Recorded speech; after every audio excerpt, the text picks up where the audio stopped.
Meus amados e queridos irmãos, 8h03, Jesus ainda não voltou.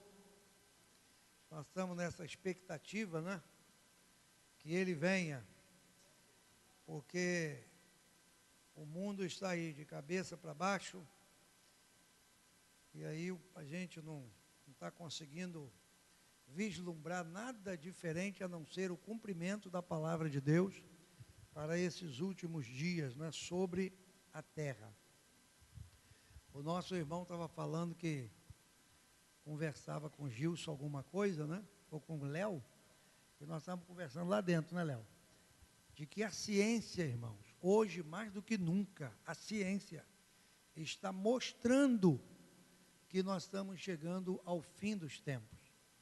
Né? Os estudos de astronomia, de física e outras ciências, eles estão mostrando que o mundo está chegando num estado assim que, sabe, não tem retorno, não tem volta, ele está piorando. Por exemplo, os astrônomos, Gilson, cadê Gilson? Está lá para fora? Gilson está lá, ó, né? Estava conversando ali de que eles estão captando, né, que o nosso universo, né, ele está se expandindo e com isso está diminuindo os nossos tempos sobre a Terra, né? Então, por isso que você percebe aí esses dias tão rápido, né? 1 hora passa muito rápido, mas continua sendo 1 hora. Só que as coisas estão tomando um caminho, né, em que a ciência está mostrando e a palavra de Deus está se cumprindo. E o que nós precisamos, irmãos, eu, você, ele, nós, todo mundo precisa hoje, é termos certeza de que nós estamos salvos. Nós precisamos ter certeza de que estamos salvos. A salvação é um dom gratuito de Deus. Salvação é um milagre de Deus para nós. É um milagre porque não tem outra forma de dizer. O que é ser salvo? Salvação é o maior milagre, irmão. Não é? Você estava e eu caminhando para o inferno. Aceitamos a Cristo, a sua obra, e agora estamos caminhando para o céu, apesar dos defeitos, apesar das falhas, não é? Apesar da nossa infidelidade, mas o Senhor está nos conduzindo, não é? Por outro caminho, E o caminho da salvação, nós falamos aqui já algumas coisas, é o caminho do arrependimento, é o caminho da renúncia, é o caminho da entrega, é o caminho da santificação, não é? É o caminho da transformação. O salvo, irmãos, ele mostra, ele tem características de salvos. E hoje, a partir de hoje, nós vamos para a carta de Paulo aos Efésios, para a gente descobrir nessa carta pontos ou fatos que marcam a nossa salvação. Coisas que marcam a nossa salvação. O apóstolo Paulo, quando escreve a carta aos Efésios, ele revela nessa carta alguns pormenores interessantes, não é? Por exemplo, quando a gente está estudando aí esse negócio de Instituto Bíblico, essas coisas aí, os teólogos comparam o Evangelho de João com a carta aos Efésios. O Evangelho de João é o Evangelho da águia, das alturas. A carta aos Efésios também. É aqui que o apóstolo Paulo diz onde estamos em Cristo Jesus. Nós estamos nas regiões celestiais, assentados nas regiões celestiais. É aqui que o apóstolo Paulo coloca a nossa antiga posição e a nossa nova posição. E as recomendações que Paulo traz à igreja de Éfeso têm tudo a ver como características da nossa salvação. Salvação, irmãos, veio de Deus para nós. Nós não buscamos a salvação. Deus foi quem trouxe a salvação para nós.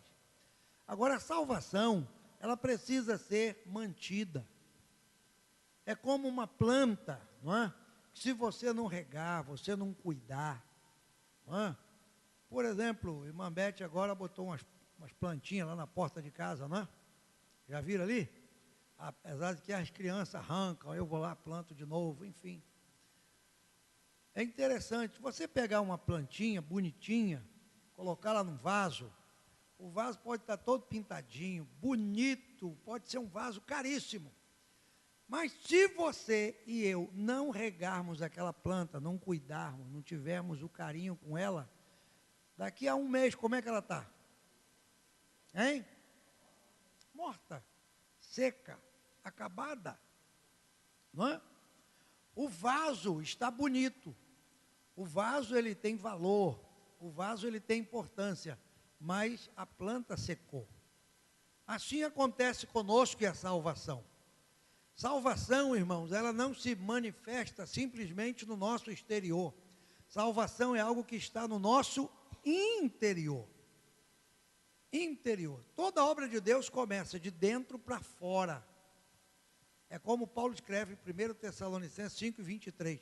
E todo o vosso espírito e alma e corpo sejam conservados plenamente irrepreensíveis até a vinda do Senhor Jesus. Então, a salvação é algo que acontece de dentro.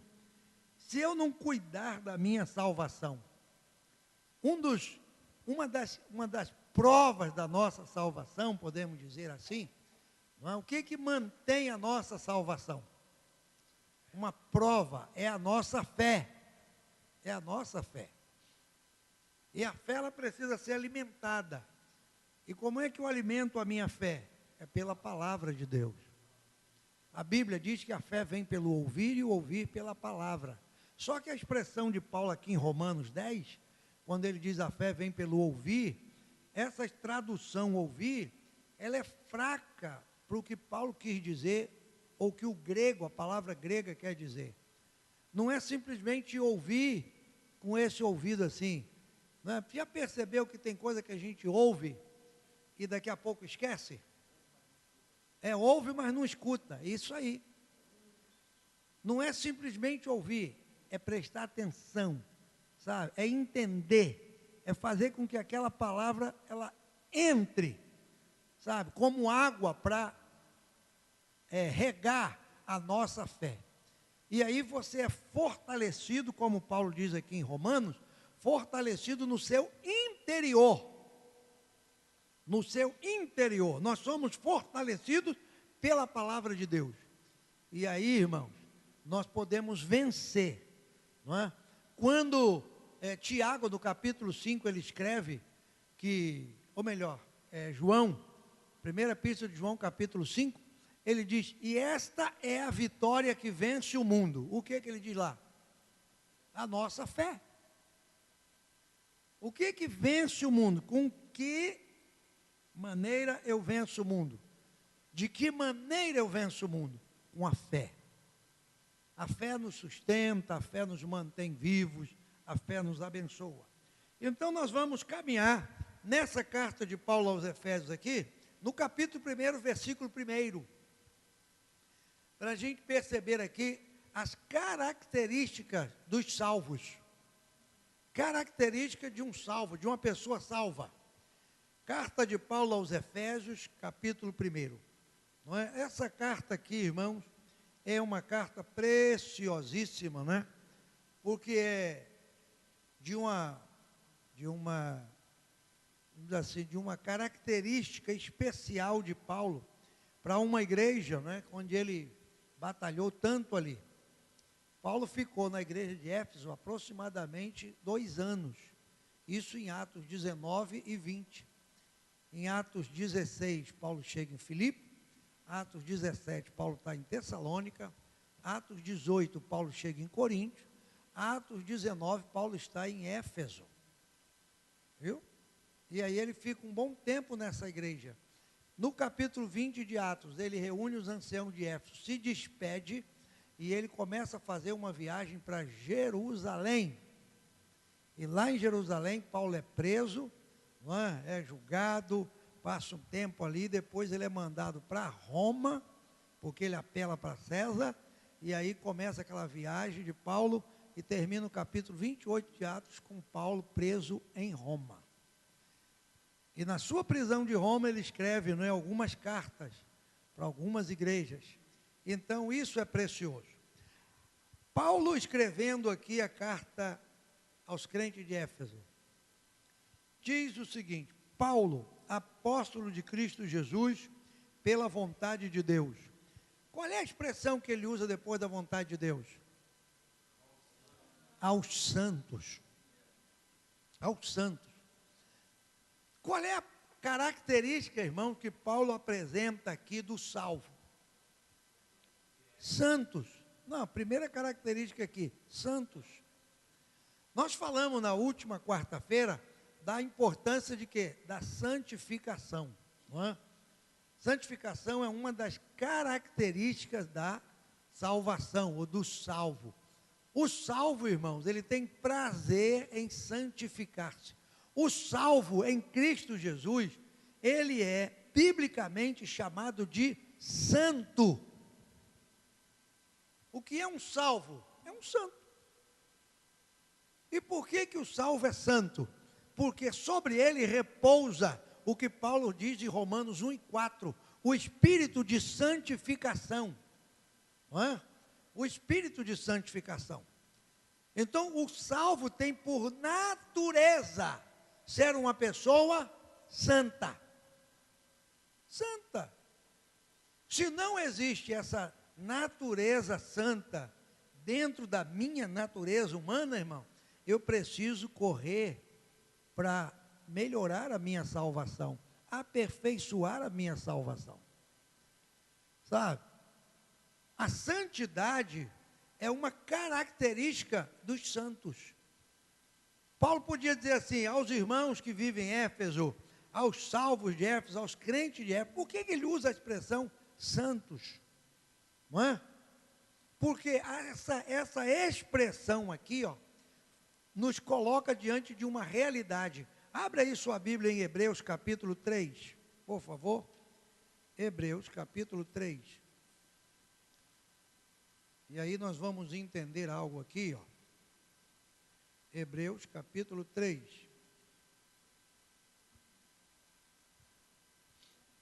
O que está escrito no versículo 1 de Hebreus 3? Vamos ler?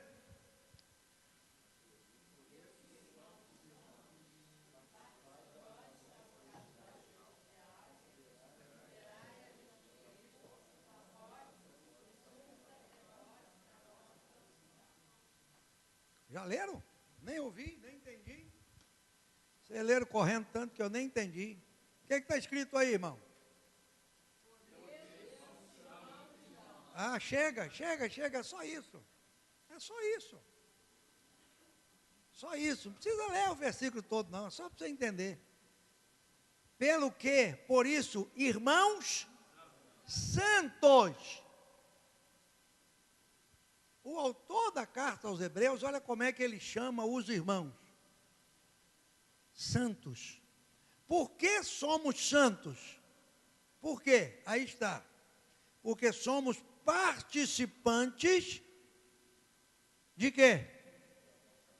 Da vocação celestial.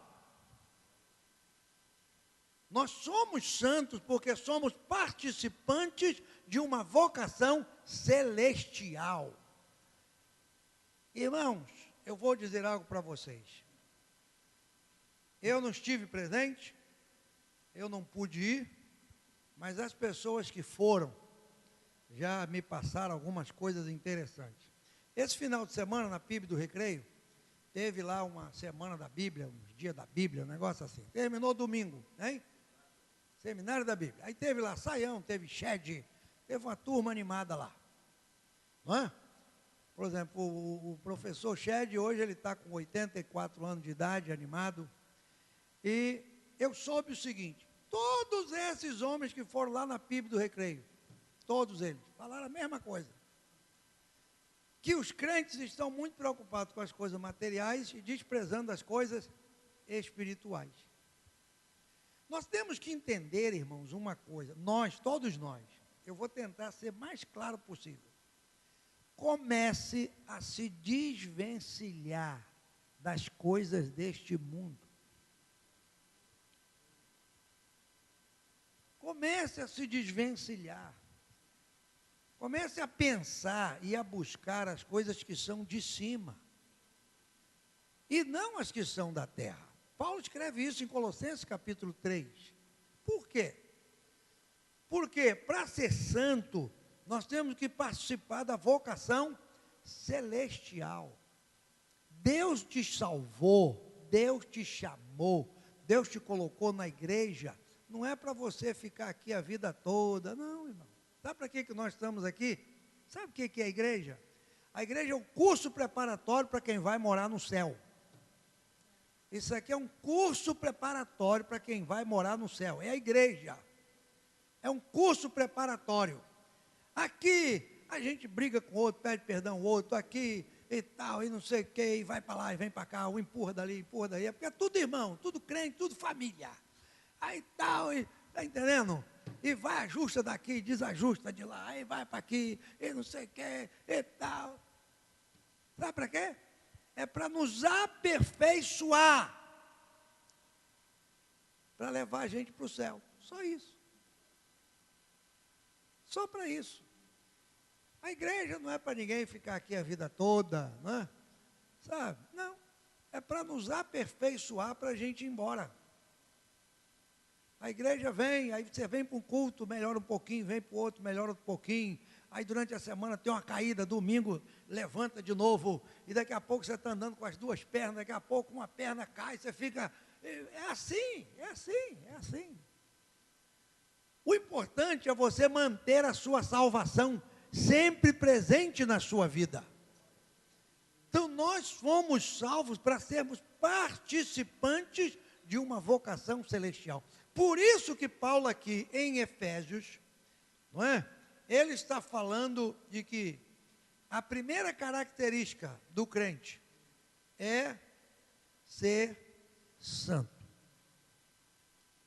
A primeira característica do salvo, santo. Nós temos que ser santo, irmão. Lá Pedro, no capítulo 1, versículo 16, ele diz assim, 1 Pedro 1,16, portanto, como é santo aquele que vos chamou, sede vós também santos em toda a vossa maneira de viver. O que é ser santo? Santo é ser separado. É ser separado. Mas pastor, eu não posso me separar porque eu trabalho. Pode. Eu não posso me separar porque eu estudo. Pode.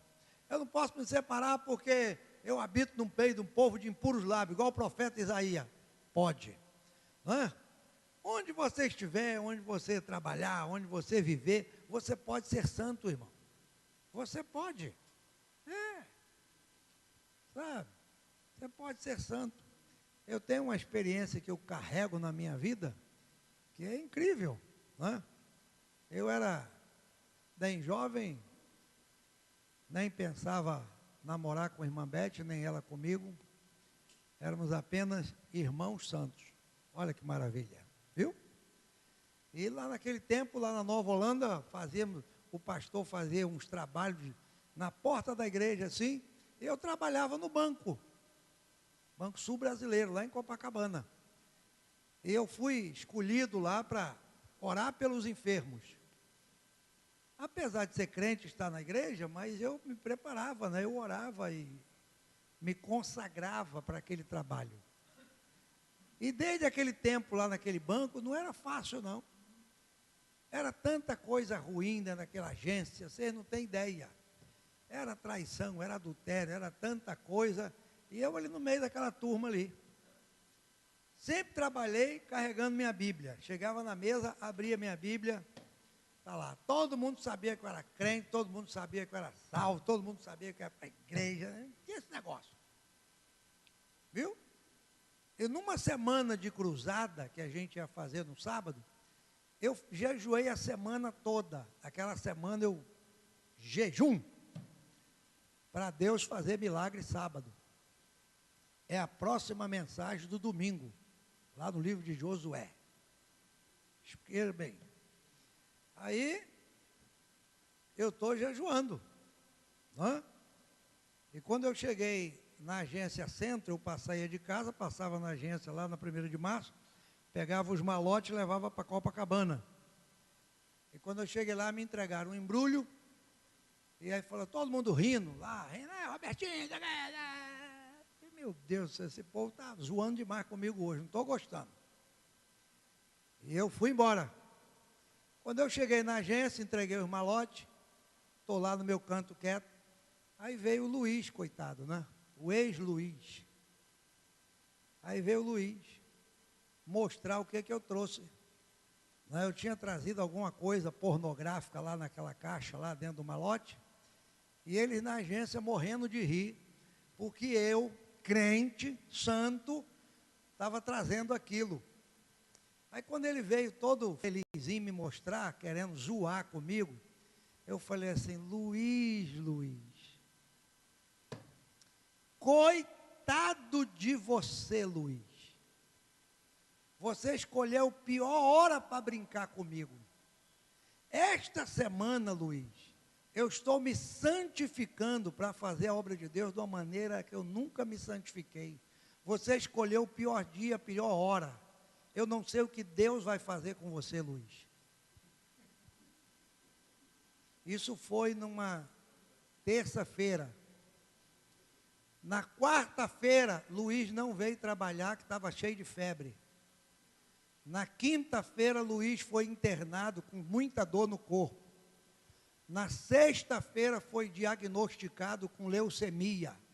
No sábado, Luiz morreu. No domingo, Luiz foi sepultado. Quando eu botei o pé no banco, na segunda-feira, tinha até tapete vermelho para mim entrar na agência. Irmão. O povo ficou com medo de mim. Mas o povo ficou com medo de mim. Era senhor Robertinho, e o que eu falasse, sim senhor, sim senhor, sim senhor. Tanto é que tempo depois eu casei com a irmã Beth. Nós namoramos, novembro e casamos em 6 meses. A gente já se conhecia desde criança, porque nós ficamos namorando mais tempo. Eu, hein? O gerente da agência falou assim, eu quero todo mundo no casamento de Robertinho. Eles foram para dentro da Nova Holanda no meu casamento. Foi gerente, foi subgerente, foi contador, foi chefe de caixa, foi todo mundo no meu casamento, irmão. O gerente falou, vai que Robertinho fala uma palavra contra nós.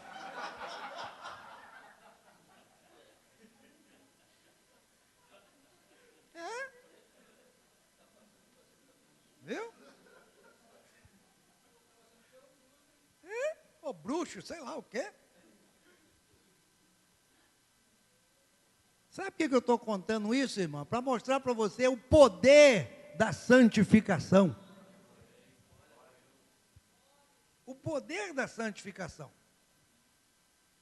Quando você se santifica, quando você se coloca diante de Deus, irmão, Deus faz coisas tremendas pela sua vida. Por isso que Paulo está chamando os crentes de Éfeso de santos. Essa é a característica do salvo. Tem muitas pessoas que dizem assim, o que você é lá na igreja? Sou nada não, sou só crentinho lá. Tu não é crentinho não, irmão, tu é santo. Sabe? Quando esse princípio aqui toma conta da nossa vida, irmão, é o que eu digo e torno a dizer e vou dizer até o final. Eu entendo pela Bíblia que crente é para ser a pessoa, não diga assim, sei lá, soberba, sei lá, uma pessoa que ande, sabe, mais empinado, mais para cima. Sabe? Crente tem que andar mais para cima, assim, ó. Porque você está indo para o céu. O resto do mundo está indo para o inferno. Isso foi outra experiência que eu tive com Deus. Tempos depois, eu trabalhava na Rio Branco 120, 13º andar. Edifício do negócio do comércio. Numa empresa de engenharia. Aí o pessoal saiu para o almoço, eu fiquei. E quando eu saio no hall de elevador, estava chegando a diretoria da firma. Que o lado de lá era diretoria, o lado de cá era engenharia. Eu trabalhava na minha pranchetinha lá. Aí aqueles homens, tudo engravatados, falavam inglês, francês, era uma empresa multinacional, e tudo engenheirão, doutordão, né? E quando o elevador abriu, um elevador grande, aí um deles fez assim para mim, entra aí, como disse, entra aí, ô funcionário.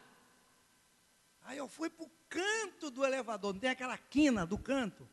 Eu fiquei na quina, assim, quietinho ali, ó. Aí eles encheram o elevador.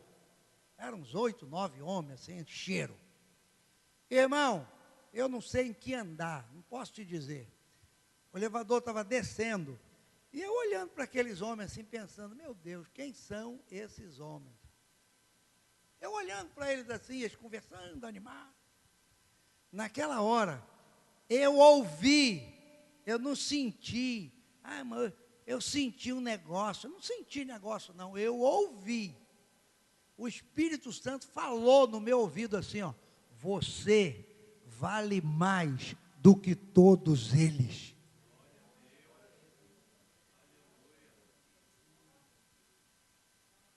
Quando eu cheguei embaixo, eu cheguei chorando. Minha vontade era dar muito glória ali dentro daquele elevador. Deus falou comigo, o Espírito Santo falou para mim, você vale mais do que todos eles. Porque a Bíblia diz que mais vale uma alma salva do que o mundo inteiro perdido. Então esse é o valor de quê? De ser santo. Esse é o valor da santificação, a importância da santificação. Por isso que Paulo está dizendo aqui aos crentes de Éfeso, não é? Paulo, por vontade de Deus, aos santos que vivem em Éfeso. Irmãos, a Bíblia é riquíssima em ensino. Você já percebeu aí o que você pode aprender aos santos que vivem em Éfeso, aos santos que estão em Éfeso? Já aprendeu alguma coisa aí? Aprendeu não? Está na cara. Os santos vivem aonde? Aí na Bíblia, os santos vivem aonde? Aonde que eles vivem? Sim, em Éfeso. É possível ser santo vivendo em Éfeso. É possível ser santo vivendo na freguesia. É possível ser santo vivendo no Rio de Janeiro. Assim como tinha crente em Éfeso, santo em Corinto, santo em Filipenses, é possível ser santo hoje. Onde é que esses santos vivem? Eles não vivem numa redoma de vidro. Aos santos que estão no alto do monte, e lá em cima, separado do mundo, no mosteiro, aos santos que estão no mosteiro, não, irmão, eles vivem em Éfeso. Eles eram comerciantes, eles eram trabalhadores, eles eram serviçais, eles eram pessoas públicas, mas eles eram santos. É isso que a gente aprende com a palavra de Deus. Não importa onde você mora, nem onde você trabalha, nem onde você vive. O importante é você ser santo. É isso que faz a diferença. É isso que mostra que nós somos salvos. Salvação é isso, irmão. Salvação não pode ser uma experiênciazinha de, eu passei por uma igreja, gostei e tal. Não, isso não te salva, não. Salvação é você ter essa certeza. Eu sou uma nova criatura, eu agora sou santo em Cristo Jesus. Por isso que lá em Apocalipse diz, eu li aqui naquela última terça-feira, quem é santo, santifique-se ainda. Então, os santos que vivem em Éfeso. Eu estou te contando essas duas experiências que eu tive, porque eu sempre trabalhei, e sempre fui santo, e sempre fui crente. Não é, irmã Beth? Irmã Beth me conheceu desde garoto na igreja ali, entende? Fazendo cruzada evangelística, expulsando mais demônio do que... Aparecia demônio na frente e botava para correr. Entendeu? Já vi Jesus curar aleijado, canceroso, perna esticar, braço melhorar, e tudo, já vi muita coisa. Entendeu? E sempre trabalhando. Então você pode trabalhar, você pode viver no Rio de Janeiro e ser santo. É uma atitude que você toma pela tua salvação. Não é? O salvo, ele tem prazer de ser santo. E aí Paulo diz aqui, ó, Paulo, apóstolo de Cristo, pela vontade de Deus, aos santos que vivem em Éfeso e fiéis em Cristo Jesus. O verdadeiro salvo, irmão, ele é fiel. O salvo é fiel. O salvo, ele é fiel. Não é? Ele é fiel. Agora, essa fidelidade aqui, né, Paulo diz, fiel em Cristo. Por que que nós temos que ter essa característica de fidelidade? Por quê? Hein? Porque nós agora, irmão, não pertencemos mais a este mundo. Nós somos daquele que nos comprou, daquele que nos tirou das trevas para a sua maravilhosa luz. Só para você ter uma ideia, abre a sua Bíblia aí em Tiago. Quer ver? Tiago. Tiago fala. Hein? É o que nos chamou. Aí nós vamos ver também o que Paulo fala em Timóteo, né, sobre essa fidelidade. Aqui em Tiago, Tiago diz que o Espírito Santo que em nós habita, ele sente ciúme. Quer ver? Me ajuda aí, pastor Denilson. Você que é bom de Bíblia. Cadê o ciúme? Meu Deus, eu li esse versículo. Isso, está aí, vamos ler. Tiago 4, versículo 5. Miúda chegou animada, olha lá, de terno e gravata. Tiago 4 e 5. O que diz aí, irmão? Vamos ler.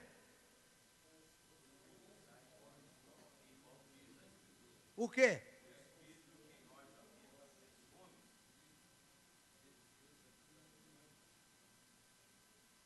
Tem o quê?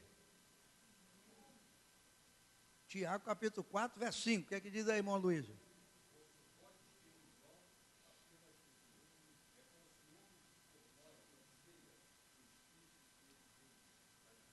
Então, a Escritura diz, não é, que o Espírito Santo que habita em nós, ele tem o quê?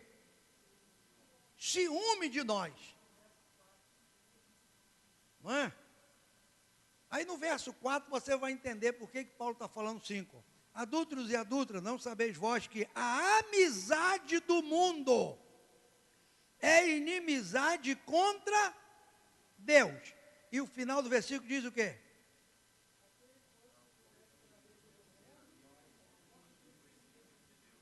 Quem quiser ser amigo do mundo, constitui-se inimigo de Deus. Quando Paulo aqui na carta aos Efésios está falando de fiéis, ele está falando da nossa fidelidade ao Senhor com relação ao mundo. Infiéis, essa versão. Infiéis. Por quê? Quem são os fiéis, irmãos? Os fiéis são aquelas pessoas, é uma característica, ser fiel aqui, ó, é uma característica do salvo. O salvo, ele é fiel. Fiel àquele que lhe salvou, fiel àquele que lhe chamou. Ele é fiel. Aí a Bíblia diz que o Espírito Santo que habita em nós, ele tem ciúme. Qual é o momento que o Espírito Santo tem ciúme? Não é? Quando eu começo a me associar ao mundo, eu crio esse espírito de ciúme, né? Ou o Espírito Santo começa a ficar enciumado. Por quê? Porque quem está em Cristo Jesus, irmão, é nova criatura. Quem está em Cristo Jesus, biblicamente, ele agora faz parte de quê? Do corpo de Cristo. Biblicamente, nós somos o quê? A noiva de Cristo. Então o Senhor está nos preparando para que, através da salvação, Ele possa concretizar, finalizar, não é? A obra que Ele fez por nós. a obra. Quando é que essa obra vai ser finalizada? Quando nós encontrarmos o Senhor nos ares. A Bíblia diz que a partir dali estaremos sempre com o Senhor. Não é? Então nós precisamos manter a nossa fidelidade ao Senhor. Só para você ter uma ideia, o que diz o Salmo 101, verso 4, não é? Salmo 101, verso 4, o que diz aí? Salmo 101, verso 4.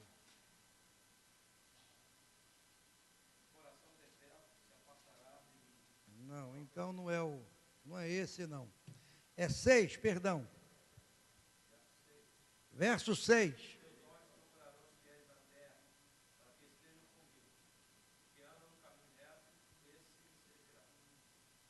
Vamos ler o verso 6 juntos? Os meus olhos. Ó, chega.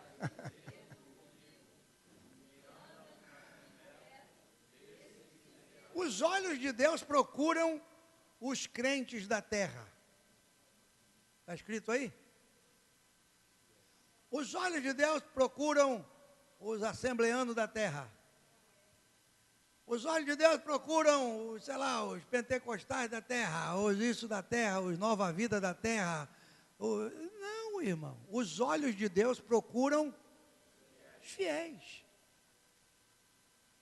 Os olhos de Deus procuram os fiéis da terra. E quem são os fiéis da terra? Os salvos em Cristo. A nossa fidelidade é a Cristo Jesus. Fiéis em Cristo. E isso é algo tão precioso, irmão, essa relação de fidelidade, que o apóstolo Paulo aqui em Timóteo, olha o que ele diz acerca dessa relação de fidelidade. Olha o que ele diz aqui, não é?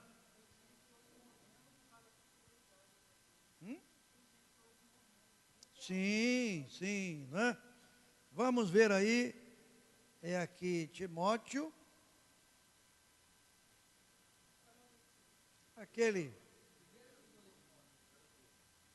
vamos ver, é quando ele diz que se formos infiéis, ele permanece fiel.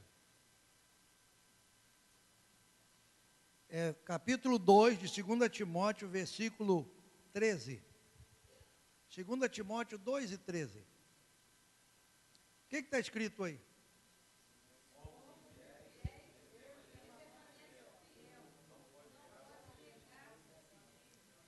Irmãos, isso aqui é precioso.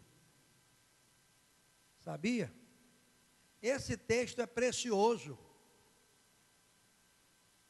A Bíblia mostra que Paulo falando aos Efésios, que a característica dos salvos é a fidelidade a Cristo Jesus. E por causa dessa fidelidade a Cristo, agora, nesse momento, tem muitos crentes morrendo. Não é? A igreja perseguida é uma realidade. Em muitos lugares da terra, nesse momento, há pessoas sendo perseguidas, cristãos sendo perseguidos e morrendo por sua fidelidade a Cristo. Porque se mantém fiel. Agora veja como Paulo coloca aqui.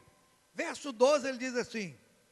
Vamos ler o 11, né? Porque aí a Bíblia é rica. A palavra fiel é esta. Se morrermos com ele, também com ele viveremos.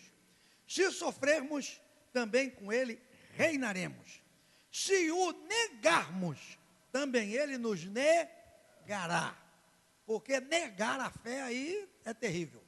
Agora o verso 13 diz o quê? Se formos infiéis. Sabe o que Paulo está falando aqui? Desse momento de fraqueza. Não é? Desse momento de fraqueza. Quando a minha fidelidade não é posta à prova. Sabe? Aquele momento ali de fraqueza.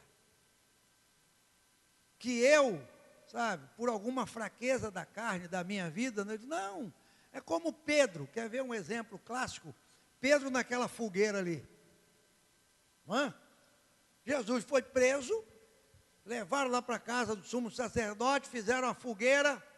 Aí Pedro foi de fininho, chegou perto ali, ficou por ali. Aí alguém falou, você é um dele? Não, não sou não. Sou não. E Jesus tinha falado para Pedro, né, que ele ia negá-lo. Daqui a pouco, rapaz, tua cara, não, tem cara não, é diferente. Pedro pintou até o cabelo contrário assim. A tua voz, Pedro, não, mudou até a voz, não. Pedro estava sendo o quê naquela hora ali? Qual era a característica dele? Infiel. Infiel. Ele foi infiel naquele momento. Fraqueza humana, infiel. Aí a Bíblia mostra que num determinado momento, onde o Senhor estava, ele olhou para Pedro. Não é? Aí Pedro olhou para Jesus assim, aqueles olhares se cruzaram assim, ó. Aí quando Pedro bateu o olho em Jesus, ele falou, meu Deus, o que eu fiz? Saiu dali e foi chorar. Foi chorar a sua infidelidade. Não é? Foi chorar a sua fraqueza. Irmãos, e não é isso que acontece muitas vezes comigo e com você, irmão. A gente está falando de salvação, sabe? Mas não estamos falando aqui de super-homem nem super-mulheres, não. Tem momentos que, sabe, por alguma razão, a gente percebe, meu Deus, eu podia ter falado que eu sou, e eu falei que não sou. Por que eu fiz isso? Né? Puxa, eu podia ter orado por aquela pessoa, não orei, meu Deus, por que eu não fiz isso? Jesus, eu podia ter declarado, não declarei, por que eu fiz isso? Pedro também fez isso, ele podia ter dito, não, eu sou, mas ele disse, eu não sou. Pedro foi infiel naquela hora, só que a Bíblia diz que o Senhor permaneceu fiel. É aqui que está, irmãos, a garantia da nossa salvação. Ainda que eu e você, em algum momento da vida, demonstremos a nossa infidelidade, o Senhor permanece fiel. Ele segura a onda. Mais tarde, quando ele se encontra com Pedro, Pedro deve ter dito, pronto, agora, né? É hora da bronca. Você me ama? Eu amo, Senhor. Eu amo. Então apacenta minhas ovelhas. Ué, eu pensei que você ia dizer, sei lá, né? Some da minha frente. Você me ama, Pedro? Amo, Senhor. Tu sabe que eu te amo. Apacenta meus cordeiros. Misericórdia. Tu me ama, Pedro? Senhor, começou a chorar. Tu sabe que eu te amo. Tu sabe que eu te amo, meu Pedro. Vai, Pedro, vai apacentar a igreja, Pedro, vai. Jesus conhecia Pedro, como ele conhece a mim e a você. Jesus sabe que muitas vezes, irmãos, eu e você, passamos pelo vale da infidelidade. Mas sabe qual é a garantia que a gente tem? É que quando eu e você fraquejamos, Ele permanece fiel. Ele não desiste de nós. Ele poderia dizer, é infiel? É? Dá um bico assim, ó, some da minha frente, quero mais você não. Mas não, irmão. Sabe? Ele suporta a nossa infidelidade. Ele suporta as nossas fraquezas. Porque Ele é fiel. Por que o Senhor suporta a gente do jeito que somos? Por quê? Veja aqui Hebreus capítulo 2. Bíblia é um negócio maravilhoso, meu Deus do céu. A gente vai lendo, vai andando, vai caminhando. Hebreus capítulo 2, olha o que temos aí. Aleluia.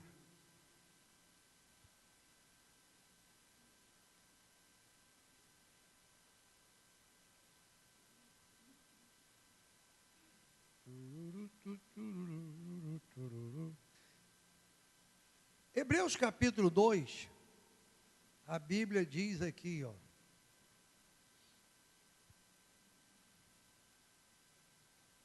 Quer ver? Deixa eu achar aqui o versículo para a gente ler. Vamos ler aqui. 17 e 18, tá bom. 17 e 18. Hebreus 2, 17, 18. O que está escrito aí? Pelo que convinha, fosse, para quê? E fiel.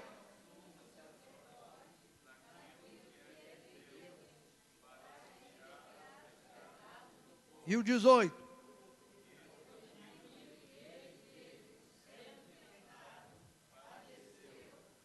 Pode socorrer.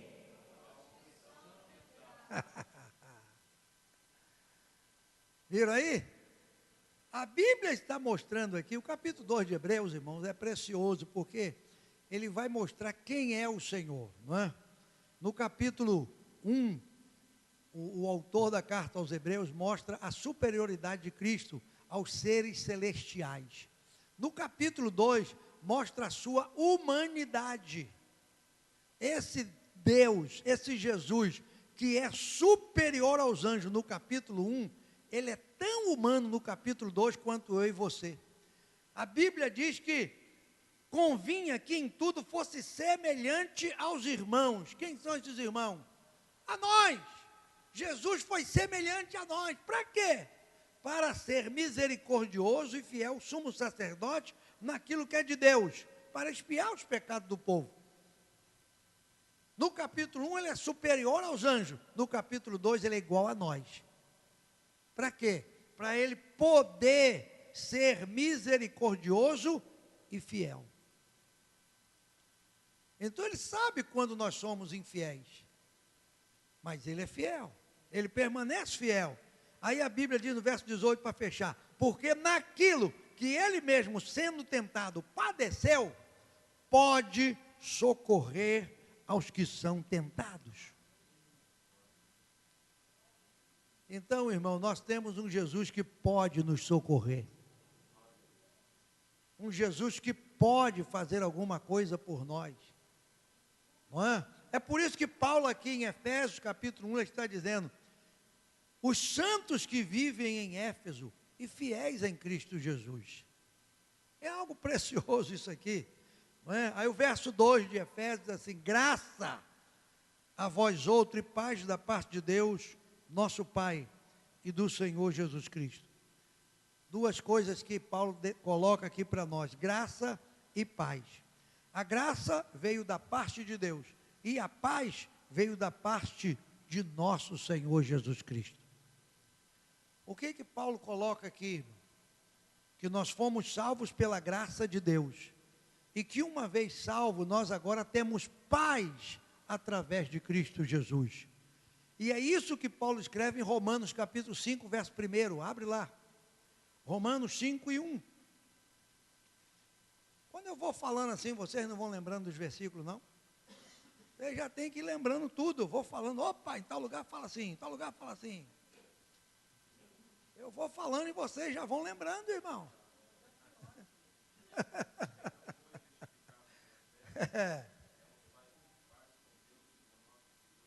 O que é que Paulo escreve em Romanos 5 e 1? Vamos lá, irmão Duarte, vamos ler. Vamos ler. Sendo...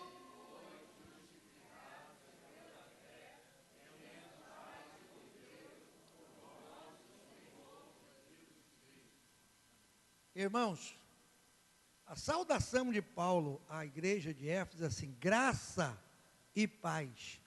A graça da parte de Deus, a paz da parte do Senhor Jesus.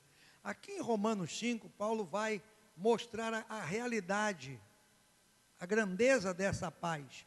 Sendo, pois, justificado pela fé, temos paz com Deus por nosso Senhor Jesus Cristo. Essa expressão justificado aqui, irmão, é o primeiro passo da salvação. É uma doutrina chamada de justificação. Isso aqui é algo que só Deus pode fazer. Só Deus. Esse aqui, justificados pela fé.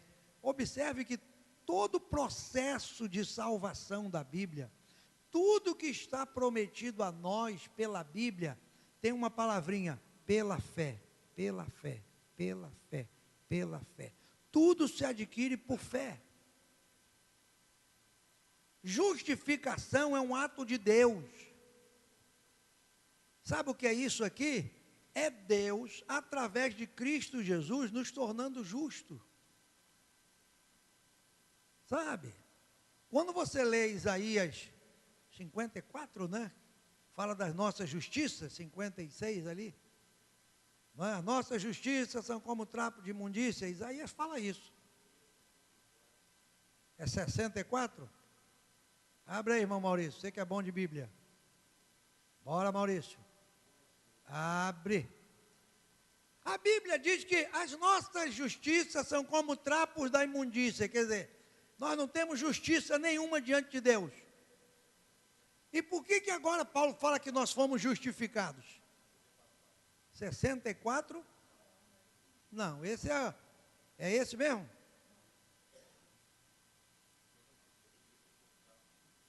Isso. É esse aí, quem lê para mim?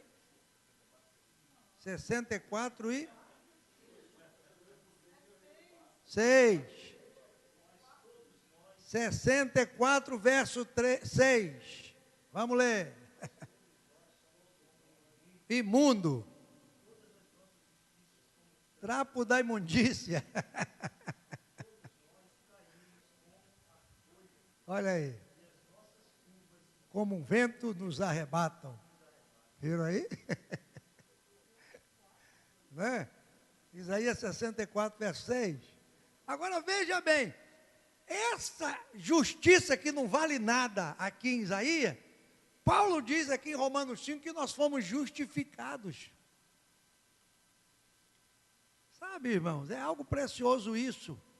Porque a salvação passa por esse processo aqui, ó, justificação. Isto é, quando você aceitou a Cristo, aceitou o sacrifício de Cristo pela sua vida, e você se apresenta diante de Deus, a Bíblia diz que Deus agora nos recebe como filhos. Deus nos recebe como filhos.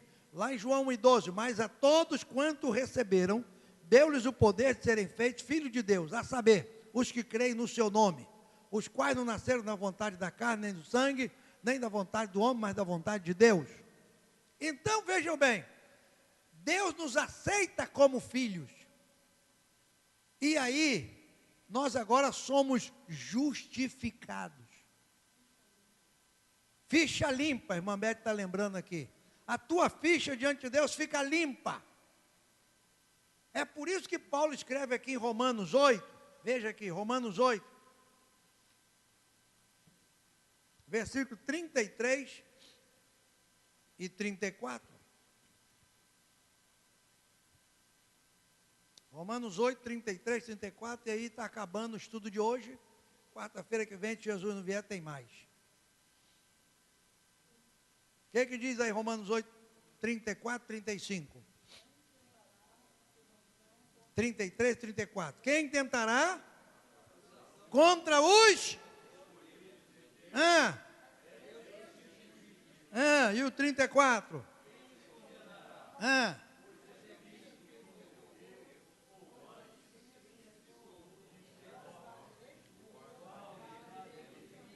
E também, irmãos, o apóstolo Paulo está falando de algo aqui incrível.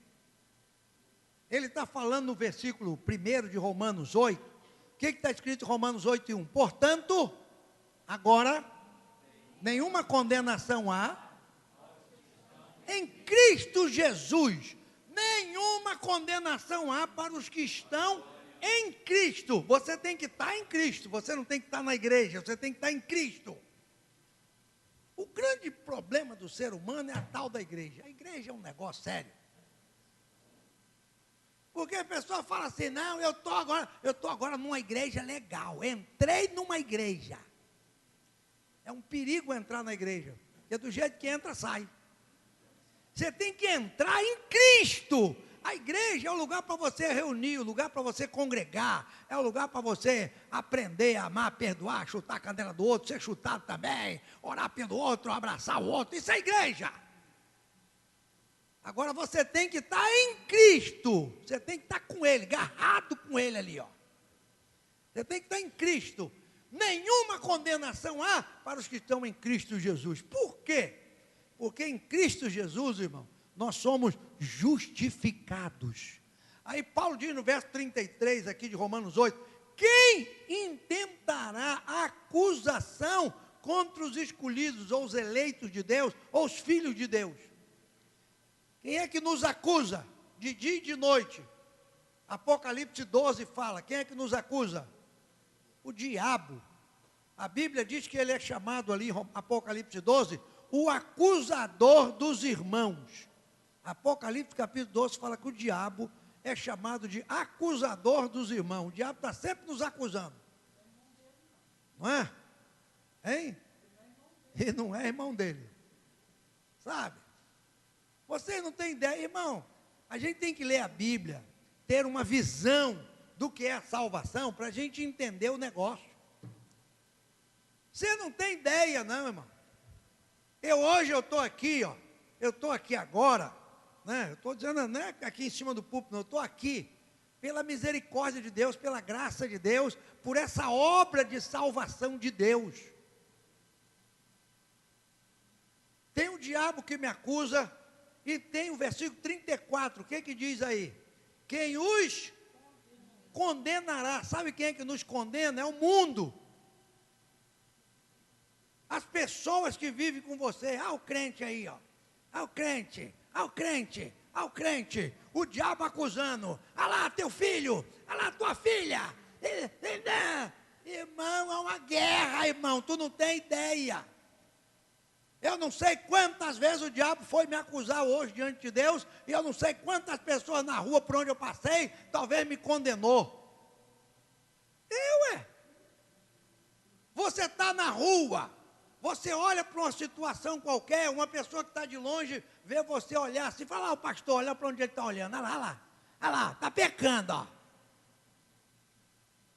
Ninguém está livre disso, só que a Bíblia me diz o seguinte, que não adianta o diabo acusar, não adianta ninguém me condenar. Se eu estou em Cristo Jesus, é Deus quem me justifica, e não adianta me condenar, porque foi Cristo que morreu por mim, e quem ressuscitou por mim, está à direita de Deus, e intercede por nós.